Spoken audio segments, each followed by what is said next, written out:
अस्सलाम वालेकुम guys, I hope you are doing well. This is Nizamuddin Memon और आज की इस वीडियो में हम एक्सरसाइज 4.4 डिस्कस करेंगे। पिछले वीडियो में हमने क्वेश्चन नंबर 2 किया था। बाकी जो इसके पार्ट्स हैं, ठीक है, जो क्वेश्चंस हैं 3, 4, 5 मैंने इसको कैंसिल करके रखा हुआ है। आप ये नहीं करेंगे, बस हम क्वेश्चन नंबर 10, 11, 12 करेंगे जो कि वर्ड प्रॉब्लम से रिलेटेड है और हमारे काम के सवाल यही है, ठीक है। तो क्वेश्चन नंबर 10 में कहा गया है कि the sum of ₹42,000 is distributed among 5 persons so that each person after the first receives ₹80 less than the preceding person. How much does each person receive? कह रहा है कि ये पैसे जो हैं 42,000 5 बंदों में बांटे गए हैं। पहले बंदे को जितने पैसे मिले हैं, 80 रुपया कम दूसरे बंदे को मिला है, उससे 80 रुपया कम तीसरे बंदे को मिला है। मतलब जैसे जैसे हम सीक्वेंस बढ़ाएंगे 80 रुपीज़ क्या हो रहा है, कम हो रहा है। तो हमें मालूम करना है कि पाँचों बंदों को कितने कितने पैसे मिले हैं।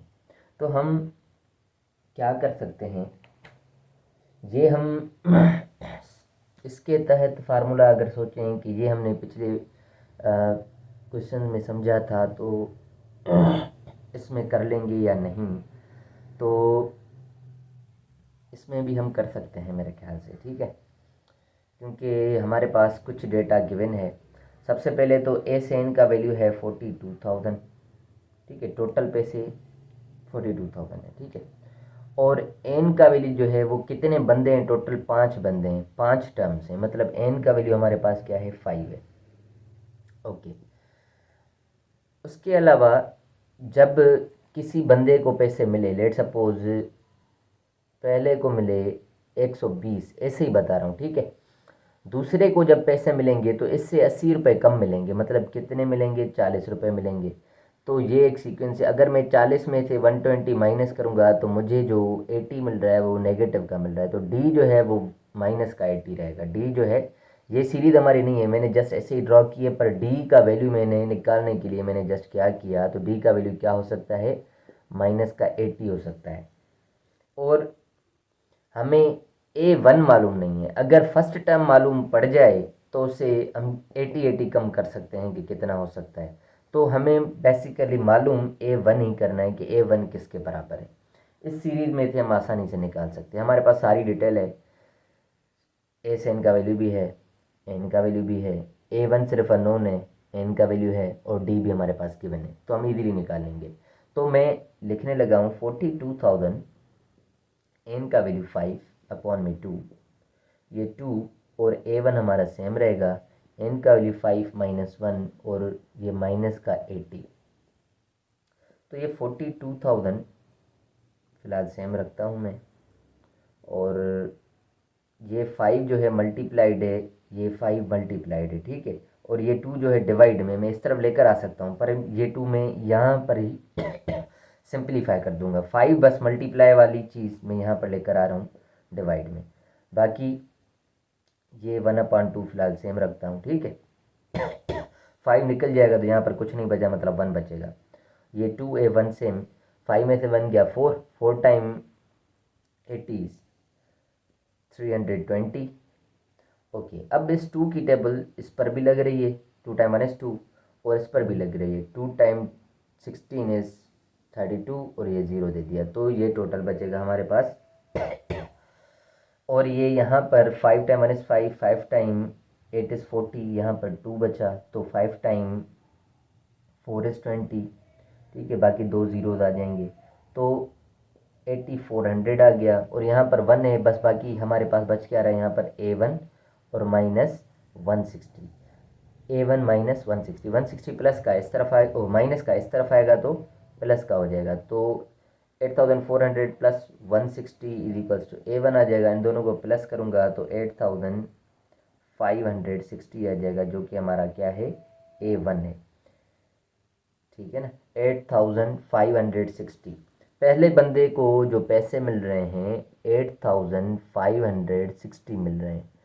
दूसरे बंदे को कितने मिलेंगे, दूसरे बंदे को इसमें से 80 रुपया कम, तो 8480 मिलेंगे।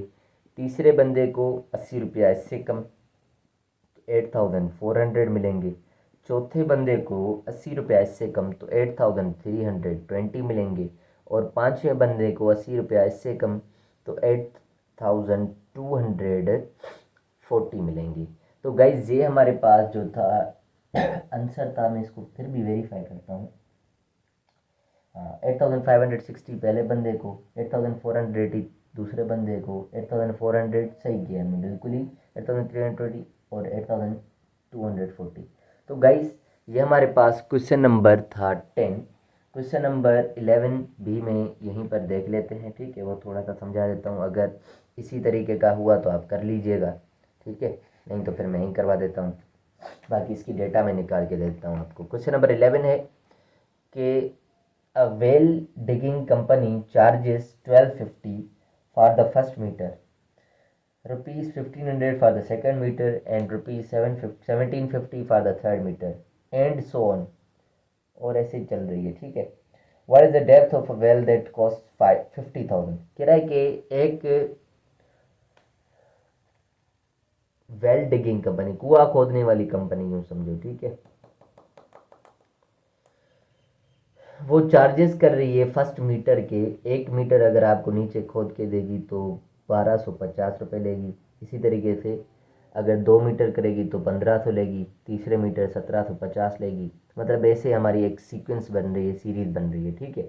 हमसे ये पूछा जा रहा है what is the depth of a well that cost 50,000।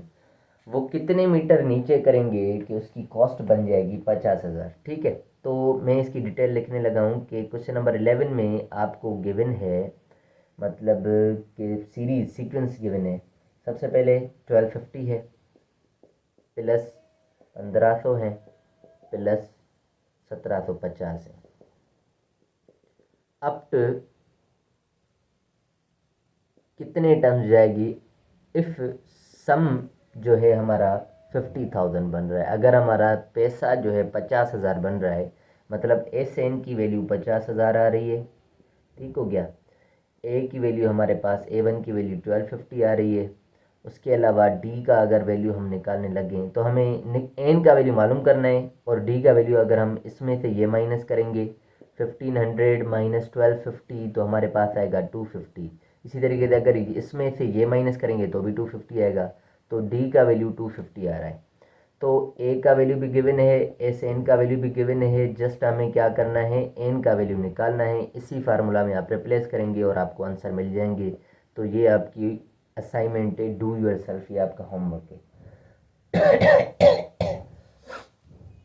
आखिरी क्वेश्चन है 12, मैं आपको उसकी भी डिटेल निकाल के देता हूँ, आप खुद ही कर लेंगे इंशाल्लाह, नहीं तो फिर मुझे बताइएगा, मैं कंटिन्यू कर दूंगा। A man borrows 25,000 and agrees to repay a total profit of rupees 10,000 in 10 installments। एक बंदा है जो कर्जा लेता है या उधार लेता है 25,000 की, और वो एग्री हो जाता है और राज़ी हो जाता है पे करने में, रीपे करने में, कि वो प्रॉफिट के साथ, कितने प्रॉफिट के साथ, 10,000 प्रॉफिट के साथ आपको रिटर्न करेगा। मतलब 25,000 लिए, 10,000 मिला के क्या हो जाएंगे, 35,000 हो जाएंगे। सॉरी गाइस, और एक सेकेंड, सॉरी गाइस। सो 25,000 क्या किया इसने, उधार लिए, और 10,000 क्या करेगा, प्रॉफिट के साथ रिटर्न करेगा। 25,000 और 10,000 हमारे हो जाएंगे 35,000। पर वो कैसे रिटर्न करेगा, 10 इंस्टॉलमेंट्स में, मतलब 10 किस्तों में वो आपको रिटर्न करेगा। Each instalment being less than the preceding by ₹200, what should be his first instalment. ये भी बिल्कुल क्वेश्चन नंबर 10 की तरह है कि टोटल 35,000 हो जाएंगे, 10 इंस्टॉलमेंट में रिटर्न करेगा, पर पहली जो किस्त होगी किस्तों में अदा करेगा। जो पहली किस्त होगी उससे दूसरी किस्त जो होगी 200 रुपये कम होगी, उससे दूसरी किस्त क्या होगी, 200 रुपये कम होगी। तो मैं इसकी डेटा यहीं पर निकाल के देता हूँ आपको, आप ट्राई कीजिएगा। टोटल हो जाएंगे 35,000, ठीक है। 10,000 प्लस 25,000 हो गए 35,000। बस 35,000 को ही हम काउंट करते हैं कि जो लेने वाला बंदा होगा वो लेगा टोटल कितने, 35,000। तो एस एन की वैल्यू हो गई 35,000। उसके बाद एन जो है 10 इंस्टॉलमेंट हैं, तो एन की वैल्यू होगी 10, ठीक है। और ए वन ही हमें क्या करना है, मालूम करना है कि पहली किस्त कितनी होगी। और डी के लिए मैं आपको समझा रहा हूँ कि अगर पहली किस्त हो रही है लेट सपोज 5,000, फ़र्ज़ करो पहली किस्त हो रही है 5,000, तो दूसरी किस्त जो होगी इससे 200 रुपये कम होगी, मतलब 4,800 रुपये होगी, ठीक है। तो मतलब हमारा डी कैसे निकलेगा, इसमें से ये माइनस करना है, 4,800 में से माइनस करेंगे 5,000 को, तो हमारे पास डी का वैल्यू जो आएगा वो नेगेटिव का 200 आएगा। तो ये इसलिए लिख रहा हूँ मैं, वैसे तो मुझे पता है कि 200 है, पर आप को समझाने के लिए कि जो डी आएगा हमारा वो नेगेटिव का 200 आएगा, इस वजह से मैं आपको ये सीरीज़ का मिसाल दे रहा हूँ, ठीक है। ऐसे तो आप कहेंगे डिफरेंस तो 200 है, 200 लिख दें, पर 200 किसका, नेगेटिव का। तो हमारा डी का वैल्यू जो है वो क्या है, -200 है। अब आप ये सारी डिटेल इसमें इस फार्मूला में रिप्लेस करेंगे तो आपको ए वन की वैल्यू जो है वो मालूम हो जाएगी। सो गाइज़ यही हमारा सवाल था, ये हमारी एक्सरसाइज 4.4 ख़त्म होती है गाइज़। नेक्स्ट वीडियो में हम मिलते हैं नेक्स्ट एक्सरसाइज और नेक्स्ट टॉपिक के साथ। So thank you so much for watching my videos. अल्लाह हाफिज़।